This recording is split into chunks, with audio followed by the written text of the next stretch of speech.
भारत छोड़ने वाला नहीं है, पाकिस्तान ये बात जानता था।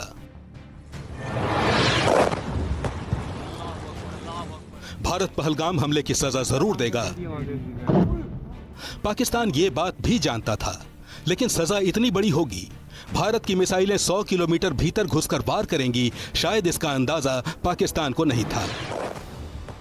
इसलिए ऑपरेशन सिंदूर में भारत के वीरों ने जब बारूद की बरसात की तो पाकिस्तान दहल उठा। पाकिस्तान में बैठे आतंक के आकाओं की नींद तो पहले से उड़ी हुई थी, भारत के एक्शन ने उनके होश भी उड़ा दिए। ऑपरेशन सिंदूर आतंक के खिलाफ सिर्फ भारत की जंग का संकल्प नहीं है, ये सेना और सरकार की रणनीतिक कुशलता का भी शानदार उदाहरण है।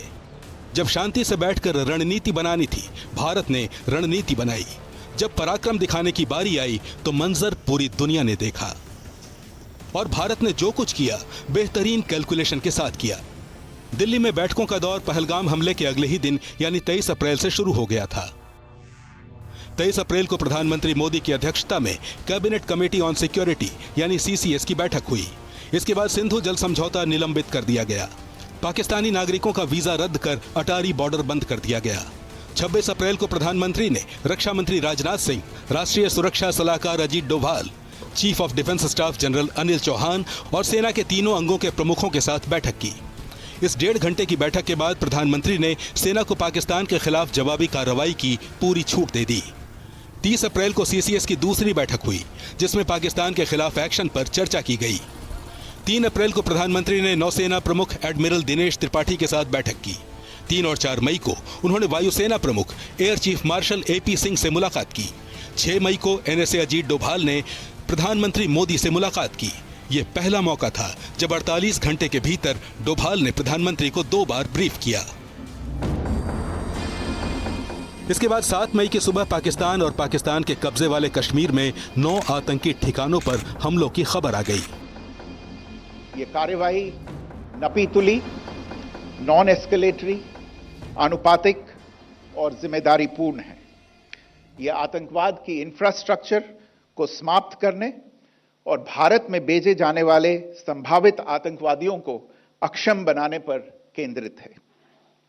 आपको यह भी स्मरण होगा कि 25 अप्रैल 2025 को संयुक्त राष्ट्र सुरक्षा परिषद ने पहलगाम आतंकवादी हमले पर एक प्रेस वक्तव्य जारी किया था, जिसमें आतंकवाद के इस निंदनीय कार्य के अपराधियों, आयोजकों, फाइनेंसरों और प्रायोजकों को जवाबदेह ठहराने और उन्हें न्याय के दायरे में लाने की आवश्यकता पर जोर दिया गया था।